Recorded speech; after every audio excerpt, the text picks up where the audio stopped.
Hello, friends. You know, one of the most famous passages of Scripture in the Bible is 1 Corinthians chapter 13. You can ask most anybody that's been around Christianity for any length of time what 1 Corinthians chapter 13 is all about, and they'll quickly tell you it's the love chapter. And there's no question that in 1 Corinthians chapter 13, it is very clearly and beautifully and wonderfully articulated what the essence of the love of God really is. And but something that escapes a lot of people's attention is the fact that there's actually a very critical foundational principle that is probably elaborated better in 1 Corinthians chapter 13 than you'll find it anywhere else.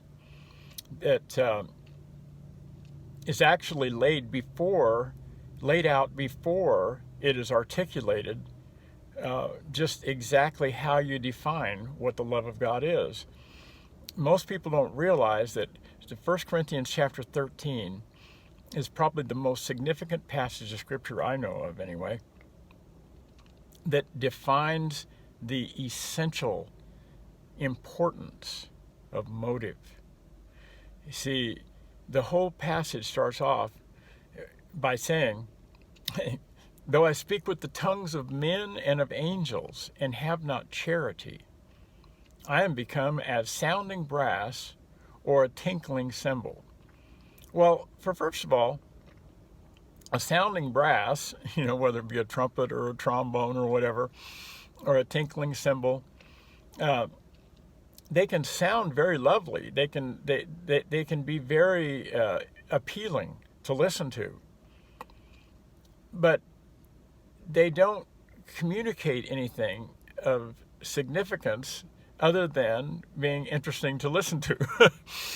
So, in other words, if we're not being motivated, that scripture saying, if we're not being motivated in what we say by love, it may be very interesting, it may be very articulate, but it doesn't mean anything. It has no significance. And it goes on to say,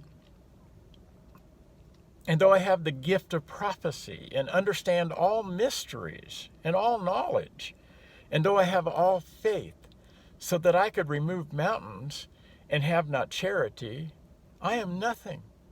And though I bestow all my goods to feed the poor, and though I give my body to be burned and have not charity, it profiteth me nothing. So in other words, this scripture, and we've talked in the past about how important it is that our faith be accompanied by appropriate actions. But this is a profound passage of scripture that's actually carrying it a step further. Whether you see that, can you see it? Because it's saying not only is it important that our actions are harmonized with what our faith really is, but in actuality, this is saying that we can have our actions being completely harmonized with what we believe, and it still be meaningless. It still be of no value whatsoever.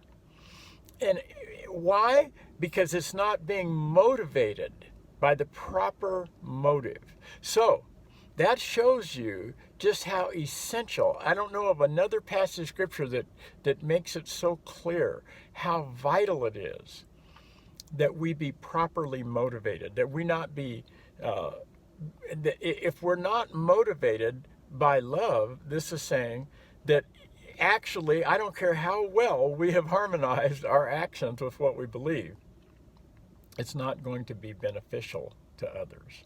So I'm going to talk in the future a little bit about this topic of why it's so important to understand the essential nature of motive, because it relates to what our style is or what our technique is in ministering to others.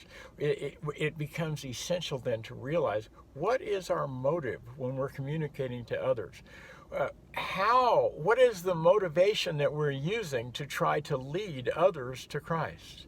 Because this is saying that if our motive is not love, if it's not founded in love, then our ministry style or technique is going to be useless.